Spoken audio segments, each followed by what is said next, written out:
Hi, I'm Kathleen Salsbury, the Library Services Director at Munson Williams Proctor Arts Institute and Pratt MWP.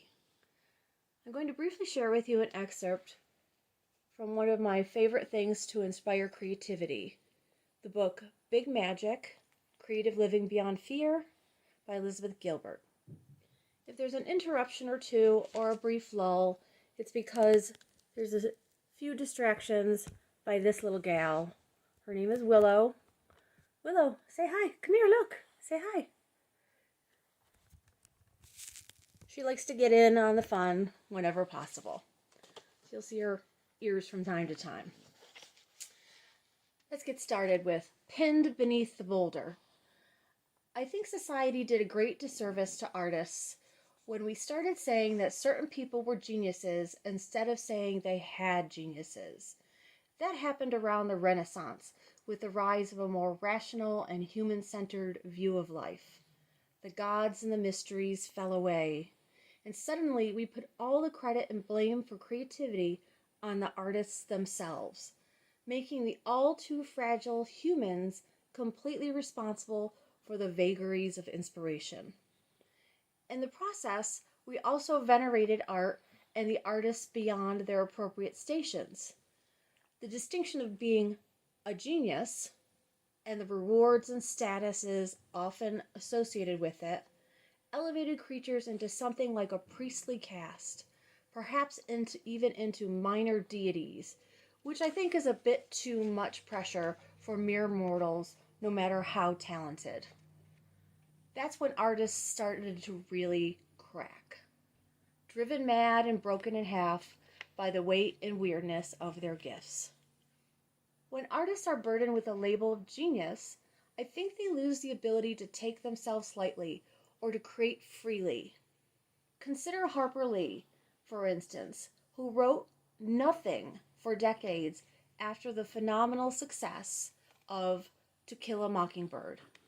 In 1962, when Lee was asked how she felt about the possibility of ever writing another book, she replied, "I'm scared." She also said, "When you're at the top, there's only one way to go." Because Lee never established, little dog distraction here. Because Lee never elaborated more definitively on her situation, we will never know how this wildly successful author didn't go on to write dozens more books in her lifetime. But I wonder if perhaps she had become pinned beneath the boulder of her own reputation. Maybe it all got too heavy, too freighted with responsibility, and her artistry died of fear, or worse, self-competition. What was there for Harper Lee to be afraid of after all? Possibly just this, that she could not outdo Harper Lee. As for having reached the top, with only one way to go from there, Lee had a point.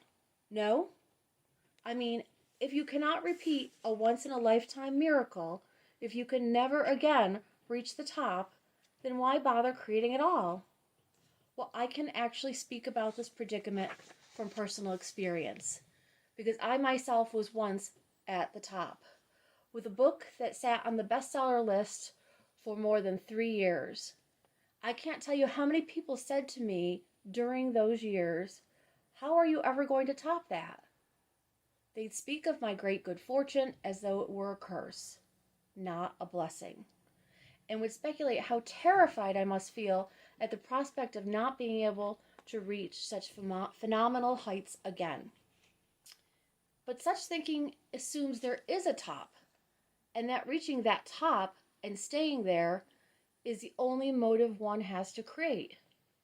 Such thinking assumes that the mysteries of inspirations operate on the same scale that we do, on a limited human scale of success and failure, of winning and losing, of comparison and competition, of commerce and reputation, of units sold and influence wielded.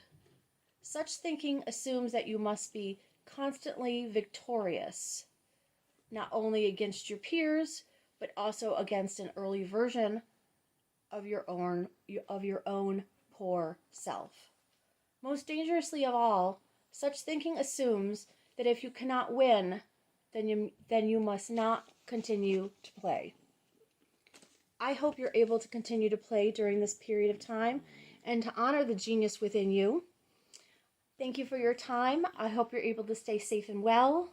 And until we return to campus, the library staff are still available to assist you with your research and access to inspiring and creative resources. Goodbye. And Willow would like to say goodbye too. Say bye-bye.